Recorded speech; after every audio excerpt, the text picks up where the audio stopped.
Greetings, people of the internet. This is Scott with CircWorks, and you are tuning in to 100 Days of Making Comics, the program where I put aside at least 30 minutes a day in my busy schedule to work on my own personal comic book projects. I'm working on a book called Young and the Dead. It's Goonies meets Night of the Living Dead. A lot of kids fighting zombies, a lot of kids. So I've got a lot of characters, and that's kind of what I'm going to talk about today, which is day 16, I believe. So in my story, I'm working with sort of an ensemble cast. So I got a lot of characters that I have to juggle, and sometimes that gets difficult, especially when they're in one central location, and I find that they're kind of fighting for, I was going to say screen time, but this isn't really a movie, so there is no screen. Panel time? I don't know. Fighting for panel time. Anyway, but I want to give each of the characters something to do. I want to give them each sort of their spotlight or their day in the sun. And I always think about this too. Is that really all that important? Can't there just be characters that are kind of there in the background, just to, I don't know, because in real life, not everything is, everything is crucial to what's happening. I mean, you might have somebody you see just now and then that just kind of pops in to say hello or whatever. But it seems like when you're writing stories, you want to make sure that each character has some purpose for being there. So, with that in mind, in this issue, I'm attempting to do something a little differently, and that is to kind of split up my characters. A good example of this would probably be like Star Wars. If you've seen the original Star Wars, you'll notice it starts off, we're introduced to R2-D2 and C-3PO. They go through the escape pod, they land in Tatooine, they meet up with Luke Skywalker. So Luke Skywalker, R2-D2, and C-3PO, they go and they travel to meet up with Ben Kenobi.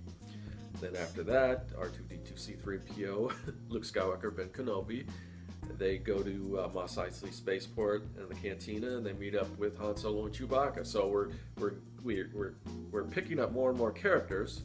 Then we've got all these characters. They go to the Death Star to rescue Princess Leia, so then they meet up with Princess Leia.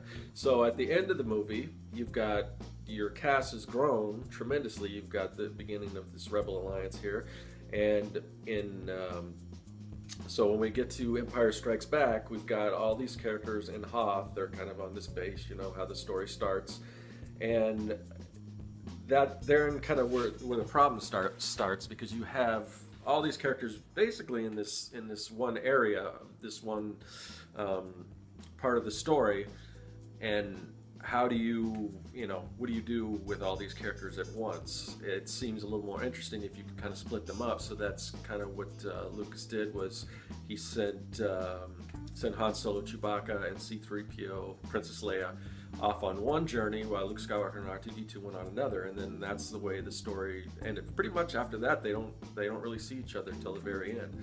So it's helpful. I think it's helpful to do that, because you've got to change the scenery and kind of cut back and see what these different characters are doing, and it's better to have a couple characters in one scene versus all the characters in one scene, and then a couple maybe 4 characters in another scene. So that's what I'm doing. I've got 2 of the characters that we've introduced in issue 1 and 2, and as I've said before, my story is kind of the same. There's new people joining the group, and now in issue 3, we've got all these characters essentially in this treehouse, and it's really just too difficult to, or it doesn't make sense to have them all together. How are they all going to contribute to what's going on in their scene? So I'm going to split them up, and this is something that I've kind of planned from the beginning, but I'm just now getting to actually doing that. So I don't want to get too much into the story, but I've decided that 2 of the characters are gonna kind of go their own way, and we will probably meet up with them again But I'm also introducing a newer character, not a new character, sorry. I'm bringing back an old character that I was just really going to just write off, and maybe this isn't the way to write your stories, but my daughter really liked this character, and she was wondering what happened to her. So, and that's not the only reason, but I was thinking about her. Well, what does happen to her? And when, as I was thinking about this, I kind of came to, I got an idea. Well, I could bring this character back in this specific way that'll actually help add to the story. And it's a character that I think will be fun, because this character she's kind of, what's the word I want to use? I don't want to say prissy, but she's kind of the person that's going to be grossed out by the zombies, and I think that's going to add some real comic relief. She's definitely, this is just not her thing, which I guess it isn't anyone's thing, having to deal with zombies. But so I've got two other. This is a female character I'm talking about. So I've got two other female characters, and they're a little more on the strong point, or on the strong side. They're kind of up for the task, and they're ready to help and do whatever they can. So I thought this might be another interesting way to introduce a character who a lot of people I think can relate to, because this is, she's used to being the popular kid in school, the pretty girl, and now she's out with these zombies around, and it's, anyway, make a long story short, I think not just the personality, but her reason for being there and introducing some new elements to the story, I think is going to be helpful. So now I'm adding more characters in the story, so I definitely need to kind of split everything up. So one of the things that I've done is I've been thinking about is, how do I keep track of all these characters? Where are they in the story while other characters are doing their own thing? And I thought about this with something like Game of Thrones, where you have this huge cast of characters, and I don't really know George R.R. Martin's process of how he keeps track of all that.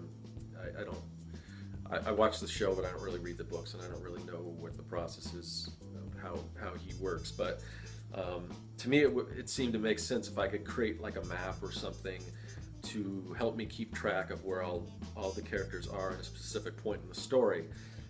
And maybe this is something a lot of people do. I don't really know. This is just an idea that I had, and I'm sure other people do it. Maybe there's a term for it. Maybe this is commonplace and I'm just not familiar with it. But so anyway, I've created this, I call it a journey map or a story map, and you can kind of see this here. So we've got these different locations along the way, and these are the paths that each of our characters take. I've got a little key. You can see these are all my characters, and they're indicated with different colors. We start off kind of at this house, and we've got these three characters here, and they go, and you can see these bikes, and then they go to this house here, and they all end up in this treehouse, and that's kind of where we are at the end of issue 3. And you see all these characters up here, and that's kind of what I'm talking about. So now you can see some of our characters are splitting up, and they're each going their separate ways. And then there's other characters from over here that are going here, and then they'll probably all end up at this location at the end for the finale of the story.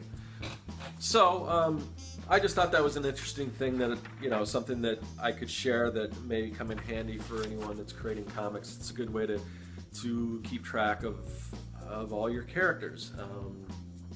Because sometimes it gets difficult if you're working with an ensemble cast. So yeah, I think that's about it. All I have to talk about today. Again, this is 100 Days of Making Comics. This is day 11. If you're watching this on YouTube, subscribe to the channel if you haven't already. I'd appreciate that.